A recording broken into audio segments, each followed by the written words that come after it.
आज हम लोग संज्ञा, सर्वनाम, क्रिया तथा अव्यय के शब्दों से विशेषण वाले शब्द बनाना सीखेंगे।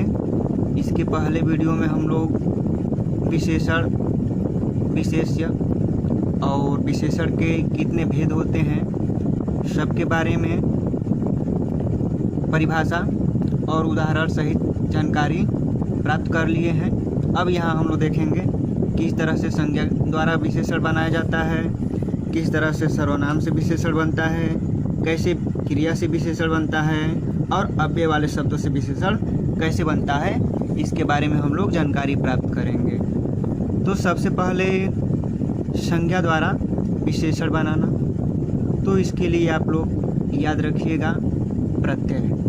संज्ञा के लिए प्रत्यय, तो प्रत्यय के अनुसार हम लोग संज्ञा वाले शब्द को देखेंगे और उससे कौन सा विशेषण शब्द बना हुआ है इसको देखेंगे। जैसे प्रत्यय में देख लिया जाए इक प्रत्यय से अर्थ का आर्थिक, समाज का सामाजिक। यह प्रत्यय में आत्मा से आत्मीय, स्वर्ग से स्वर्गीय। ये प्रत्यय आप लोगों को जानकारी होगी या मैं बता दे रहा हूँ। प्रत्यय वे शब्दांश होते हैं जो किसी शब्द के अंत में जुड़ते हैं। तो जैसे यहाँ हम लोग देख रहे हैं इया, तो आत्मा है, तो आत्मा में क्या हुआ है, यहाँ पर इया जुड़ा हुआ है। जैसे स्वर्ग का स्वर्गीय, तो यहाँ पर क्या हुआ है, यह अंत में जुड़ा हुआ है। तो यह जो अंत में जुड़ा हुआ है यही शब्दांश क्या है, प्रत्यय है। अब जैसे इत प्रत्यय से अंक का अंकित, निर्णय से निर्णित। ऐला प्रत्यय में विष से विषैला, वन से वनैला।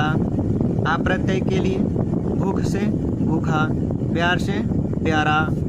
वाला प्रत्यय के लिए गांव से गांव वाला, पान से पान वाला। ई प्रत्यय से रोग से रोगी, सुख से सुखी। इन प्रत्यय के लिए कुल से कुलीन, संध्याकाल से संध्याकालीन। या प्रत्यय के लिए जयपुर से जयपुरिया, मुंबई से मुंबईया। इल प्रत्यय के लिए पंक से पंकिल, जटा से जटिल। इम प्रत्यय के लिए रक्त से रक्तिम, स्वर्ण से स्वर्णिम। आलू प्रत्यय के लिए श्रद्धा से श्रद्धालु, झगड़ा से झगड़ालू। मान प्रत्यय के लिए बुद्धि से बुद्धिमान, श्री से श्रीमान। फिर उसके बाद वान प्रत्यय के लिए मूल्य से मूल्यवान, दया से दयावान।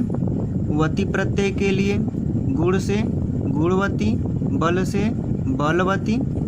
एरा प्रत्यय के लिए चाचा से चचेरा, सांप से सपेरा। इला प्रत्यय के लिए चमक से चमकीला, गर्व से गर्वीला। तो इस तरह से आप लोग ये प्रत्यय वाले जो शब्द हैं इसको याद रखिएगा और किस तरह से उस प्रत्यय के शब्दों को या प्रत्ययों को हम लोग संज्ञा वाले शब्दों में जोड़ करके विशेषण शब्द बना रहे हैं, इसके बारे में आप लोग याद रखिएगा। अब इसके बाद हम लोग देखेंगे दूसरे नंबर पे सर्वनाम से विशेषण बनाना। जैसे सर्वनाम शब्द है जो, तो जो से जैसा हो जाएगा, या मैं से मेरा हो जाएगा। वह से वैसा हो जाएगा। यह से ऐसा। यह क्या है, सर्वनाम, और ऐसा क्या है, विशेषण शब्द। तो इस तरह से सर्वनाम से विशेषण तैयार होते हैं। अब इसके बाद क्रिया से विशेषण बनाना देखेंगे तीसरे नंबर पे। पत, पत क्या है, पत मतलब होता है गिरना। तो पत से बन जाता है पतित, पतित या पतित मतलब क्या हो जाता है, पापी। अब इसके बाद पठ, पढ़ना, पठ धातु से यानी पठ क्रिया से पठित बन जाता है।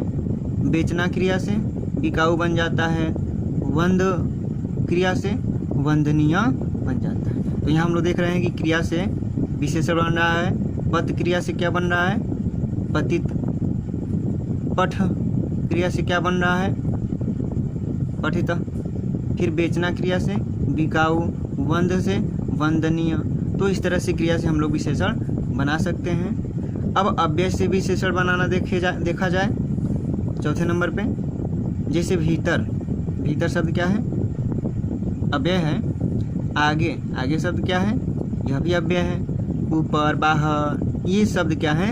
अव्यय शब्द हैं। तो जैसे भीतर से भीतरी, आगे से अगला, ऊपर से ऊपरी या बाहर से बाहरी। तो इस तरह से अव्यय से विशेषण बनाए जाएंगे। और मुख्य रूप से आप लोग संज्ञा द्वारा विशेषण शब्द कैसे बनते हैं इसके बारे में जानकारी रखिएगा, जो कि बहुत ही महत्वपूर्ण है, और इनको भी साथ में आप लोग याद रखिएगा। तो ये रहा संज्ञा, सर्वनाम, क्रिया तथा अव्यय से किस प्रकार के विशेषण शब्द बनते हैं इसके बारे में जानकारी। तो अगले वीडियो में हम लोग क्रिया विशेषण के बारे में जानकारी प्राप्त करेंगे। आज के लिए बस इतना ही।